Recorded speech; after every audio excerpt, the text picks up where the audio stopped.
السلام علیکم. ډاکټر مهران یم، شوګر میډیکل سپیشلیست ډاکټر یم. نن یو مریض هیستري سره شیر کوم. نن او پی ډي ته هاسپټل کلینیک ته یو فیمیل پیشنټ زنانه راغلی وه، تقریبا د 40 سال عمر یې و. او د هغې کمپلینټ دا و چې زما 3 ماشومان شوي دي، او د هغې نه بعد چې کوم دی نو لکه 2 غټ اپریشنونه یې شوي، سی سیکشن باندې شوي دي، یو مخکې نارمل شو. د هغې نه بعد چې کوم دی نو زما وزن په زیاتېدو دی.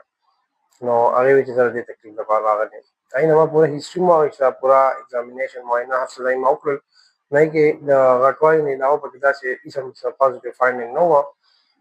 او هغې نه چې ما نور ټېسټونه وکړل، الټراساونډ وغیره، نو په هغې کې د هغې په لیور باندې چې کوم چربي کوم ته موږ فیټي لیور وایو هغه و، او د جګر چې کوم ټېسټونه یې ایل ټي هغې هم زیات وه، تقریبا 80 پورې وه. باقي نور هغې کې هېڅ داسې پازیټیو فایندنګ نه و.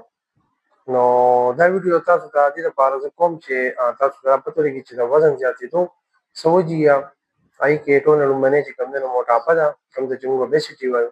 بیا د هغې نه علاوه څه نورې د بدن بیمارۍ، مثلا شوګر شو یا د تھائیرائډ مسئله، دې کې نورې بیمارۍ، هغې ته موږ د سټیرایډ زیاتېدو د لاسې کوم ته کوشن ډیزیز وایو.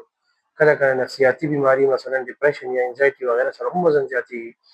په دې ټول نه زیات کامن او عام چې کوم دی هغه موټاپه ده. کم چې کم د خوراک د بې ترتیبۍ، د زیات خوراک، د بازاري د زیات کیلریز خوراک د وجې، او د خوراک د خوب وغیره د ګډوډ روټین د لاسه چې کوم دی نو دا کېږي. دا ټول نه عام دی، خو اکثر بیماران دا نه مني. هغوی وایي چې خامخا مونږ کې به څه ناڅه بیماري وي. نو د دې بیمار د تھایرایډ ټېسټونه هم ټیک وو، شوګر هم نه و، او د کوشن وغیره چې کوم عام ټېسټونه کېږي هغه ورته ما هم وکړل، هغې هم نارملي وه. نو هېڅ د بیمارۍ شک پکې نه و، بس دلته د غټوالي د موټاپې وجه وه. د هغې نه چې ما د هغې خوراک پرهېز تبوتونه وکړل، نو تقریبا هر قسم خوراک هغې کور، هېڅ منیت یې نه و. بل د هغې ورزش نه و، زیاتره د هغې د کور د ناستې د کچن کار. نو هغې کې هېڅ کیلریز نه سوځي، هېڅ ورزش نه کېږي. دا پوره یو ډایټ پلان غواړي، پوره د ورزش یو پلان غواړي وزن کمول.